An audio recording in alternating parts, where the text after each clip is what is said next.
Nama gue Haya. Nama gue Oyong, kalau gue dari ISL dari divisi pencemaran. Kalau gue dari divisi hutan dan lahan. Iya gitu, jadi teman-teman, gue tuh pengen nanya juga sih sebenarnya, kayaknya Haya tuh baru kemarin tuh ikut pelatihan dari Inspirit ya. Kalau nggak salah sih tentang bagaimana fasilitasi pertemuan yang keren gitu sih. Gue tuh penasaran nih karena kayak akhir-akhir ini gue juga harus melakukan fasilitasi nih di dalam masyarakat sipil nih. Kira-kira gimana sih Hai cara-cara untuk membuat fasilitasi yang keren gitu? Kebetulan banget lo tanya, masih melekat di otak gue karena baru kemarin banget gue ikut. Gue suka nih yang kayak gini. Jadi tuh kalau nggak salah ada 3, semoga gue inget ya 3-3-nya ya Bang. Satu itu preparation, jadi untuk menciptakan sebuah forum atau fasilitasi yang keren itu lo harus prepare dulu dong. Oh, forum yang keren. Iya, forum yang keren. Bahkan kemarin Mas Dani tuh yang nge-training gue tuh sampai bilang dia tuh pernah sampai 1 bulan nyiapin untuk fasilitasinya tuh keren. Ya fasilitasi itu kayak termasuk lo milih metode apa sih yang mau lo pakai, peralatan apa sih yang mau lo pakai, dan seterusnya dan seterusnya. Nanti detailnya kita bisa ngobrol lebih lanjut lagi nih Bang. Terus yang kedua seinget gue tuh kalau nggak salah fasilitatornya itu juga harus punya pengetahuan nih gimana. Apa aja tuh? Kalau nggak salah tuh gimana cara ngebentuk sebuah forum supaya forumnya itu inklusif, partisipasinya terbuka. Gue kurang paham nih kayak inklusif itu apa sih kayaknya. Jadi inklusif itu ngasih semua peserta itu kesempatan untuk ngomong di ruang yang aman tanpa memandang gender atau kondisi-kondisi yang ada di dalam tiap peserta itu Bang. Jadi kita itu harus ngebangun trust di antara para peserta supaya peserta itu mau nih ngomong dan sharing. Dan fasilitator tuh harus banget punya empati dan knowledge itu Bang. Oh, jadi kalau dia punya pengetahuan fasilitasi yang bagus tuh harus inklusif gitu Iya, ya. Dan juga harus pengetahuan yang baik gitu. Iya benar banget. Yang ketiga, gue lupa lagi yang ketiga. Kemarin ada yang cerita sama lo yang ketiga apa Bang?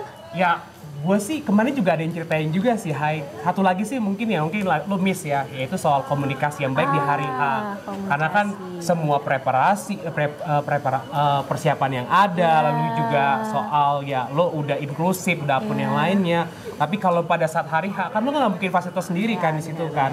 Lo ada ya teman-teman lo, ada co-fasilitator gitu ya. Kalau ternyata nanti pas di hari H, ternyata komunikasi lo yang nggak baik, ya semua apa yang lo sudah rencanakan ya akan bubar gitu. Nggak jadi pertemuan yang keren. Iya benar, itu 3 elemen kunci banget ya untuk mempersiapkan sebuah forum yang keren dan seru buat semua pesertanya. Iya gitu Bang. Nah gimana Bang? Kalau gue pikir-pikir sih, kita kan udah tahu nih ya. Menurut lo, kita bisa nggak sih kerja bareng untuk membuat fasilitasi ke forum yang keren nih? Iya bisa banget lah Bang. Dengan background lo dari pencemaran ini kayak pasti bisa banget nih bikin sebuah forum fasilitasi yang kayak top markotop banget Bang. Oke. Kalau gitu, let's go!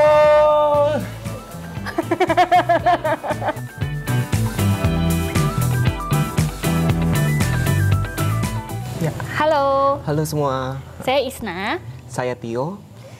Kita berdua sedang mendiskusikan tentang bahasa tubuh dalam melakukan fasilitasi gitu ya.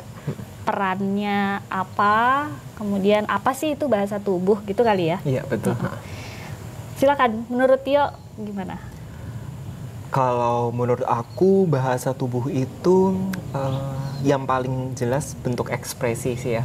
Ekspresi, terus mungkin selanjutnya juga ada gerak, intonasi suara yang disampaikan seorang penyampai pesan kepada si penerima pesan secara disadari atau tidak disadari kayak gitu. Ketika dia hendak menyampaikan suatu pesan tertentu gitu. Terus memang dalam konteks fasilitasi bahasa tubuh itu menurutku penting ya, karena bahasa tubuh bisa menunjukkan pesan apa, seberapa yakin kita akan pesan yang kita hendak sampaikan gitu ya, atau pertanyaan yang ingin kita tanyakan gitu ya. Terus bagaimana juga kita berharap si peserta tertentu misalnya menjawabnya, meresponnya seperti itu sih. Kalau menurut Mbak Isna gimana? Aku setuju sebenarnya sama Tio. Hanya mungkin menambahkan gitu ya, bahwa kita juga harus lebih berhati-hati terhadap bukan berhati-hati ya, harus mawas diri, sama aja ya, terhadap bahasa tubuh, karena apa yang ada di pikiran kita itu biasanya langsung tercermin juga di bahasa tubuh. Dan aku punya kepercayaan bahwa sebenarnya dari komunikasi bahasa tubuh tuh memegang persentase yang lebih besar ketimbang verbal gitu. Menurutku seperti itu. Jadi dalam melakukan fasilitasi kita juga penting sekali untuk melatih bagaimana kita mengekspresikan bahasa tubuh kita dalam proses fasilitasi maupun dalam forum sebagai peserta pun demikian. Menurutku gitu. Sebenarnya dalam konteks ini berarti kita juga penting untuk belajar membaca bahasa tubuh peserta ya Mbak. Kalau misalnya peserta kemudian menunjukkan, ketika peserta menerima pesan kita gitu ya, terus bagaimana peserta meresponnya, apa yang dikatakan dengan kemudian apa yang diekspresikan bisa jadi berbeda gitu. Misalnya ketika ada fasilitator mungkin bertanya, apakah semua peserta sudah paham gitu ya, tapi ternyata semua peserta katakanlah sudah menjawab ya kayak gitu, tapi ternyata ada peserta yang masih bertanya-tanya seperti itu sih. Ya, menurutku itu juga penting, sama juga mungkin perlu kita juga perlu siap-siap kalau misalnya dari bahasa tubuh terlihat mulai negatif gitu ya, kan kelihatan tuh gimana kita overcome itu juga penting sih menurutku.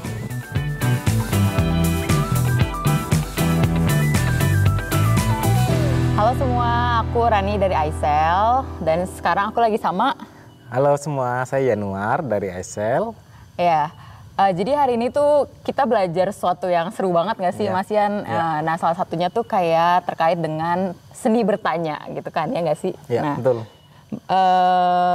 Kayak tadi tuh waktu selama praktek tuh gue ngerasa kayaknya banyak hal, tapi yang paling penting menurut gue mungkin keahlian untuk membaca situasi dan ruangan gitu kayak yang harus dimiliki sama seorang fasilitator. Karena kayak tadi gitu kan pas lo ditanya gimana sih respon, kan salah satu impian lo tadi ditanyakan apa impian lo, terus impian lo tadi salah satunya adalah punya jodoh gitu kan aja. Punya jodoh. Nah terus kan ada beberapa pertanyaan yang mungkin membuat lo agak dalam hati panik gimana gitu kan.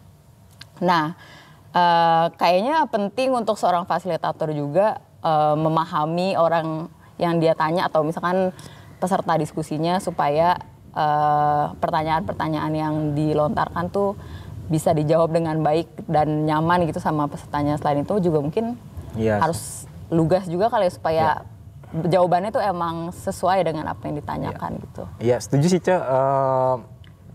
Hal-hal yang perlu dimiliki fasilitator.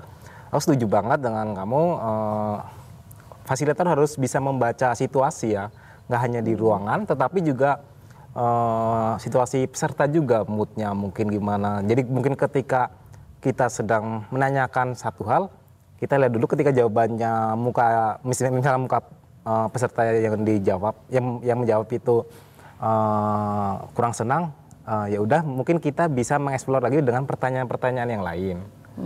Begitu. Selanjutnya juga mungkin bisa juga memilih pertanyaan yang lebih simpel, yang sudah menjadi hal kebiasaan yang peserta itu sering lakukan gitu sih Cek. Tapi hal-hal penting itu juga fasilitator juga harus bisa mengatur situasi dengan penekanan suara, penekanan jeda kalimat bertanya yang baik juga sih Cek. Iya, gue sepakat sih karena fasilitator kan salah satu kan tujuannya kan mempermudah peserta gitu ya untuk melakukan mencapai tujuan dari diskusinya gitu kan ya. Nah mungkin penting juga misalkan fasilitator tuh punya skill untuk menciptakan ruang nyaman dan aman buat pesertanya tadi misalkan dengan melalui intonasi atau misalkan dengan kemampuan observing tadi. Dan juga kayaknya penting buat misalkan kemampuan untuk menggunakan alat bantu juga menurut gue penting sih untuk membantu peserta lebih imajinatif mungkin ya salah satunya gitu. Ya alat bantu bagus banget sih Cek, apalagi zaman sekarang alat bantu juga kita dipermudah dengan teknologi, audiovisual juga udah semakin maju, teknologi semakin maju tentunya. Bagi para peserta itu juga akan lebih menangkap pesan apa sih yang ingin disampaikan si narasumber dan pesan apa yang akan disampaikan dari fasilitator ke peserta. Iya, gue juga sepakat sih alat bantu tuh tadi beneran selain bisa membantu peserta untuk memahami maksud fasilitator, berarti salah satunya juga untuk questioning gitu kan. Jadi gimana peserta tuh bisa menjawab sesuai dengan apa yang ditanyakan sama si fasilitatornya misalkan. Kayak gitu. Kurang lebih itu sih kayaknya tadi hasil diskusi dan pengalaman kita. Dadah. Terima kasih.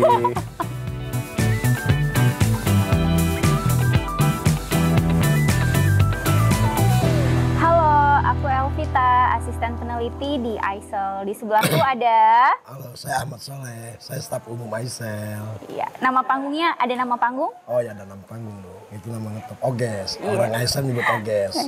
Oke, Pak Oges, gimana kita panggil dengan nama panggung? Gimana rasanya training dari Inspirit hari ini? Oh, sangat-sangat bagus sekali dan sangat-sangat luar biasa gitu buat diri saya sendiri gitu. Kita diajarkan bagaimana caranya kita itu menjadi satu kelompok yang benar-benar kerjasama gitu. Dari awal saya juga nggak tahu kenapa kita harus mengumpulkan benda kenangan kita gitu kan. Kok dari benda itu dari 2 orang terus ini yang nggak pernah saya rasakan kok tiba-tiba jadi satu kelompok terus kita bikin lagu yang dari nol yang kita nggak tahu apa-apaan itu lagu yang kita dari bikin puisi-puisi itu jadi lagu.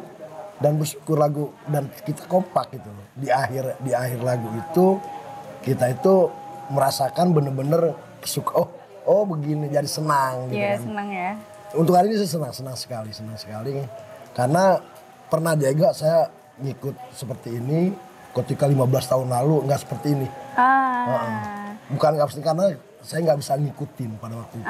Yang ini bisa lebih ngikutin. Dan ini bisa lebih mengikutin karena memang apa ya? Karena mungkin, asik sama teman-teman udah ya. Dan teman-teman juga kayaknya ayo gitu.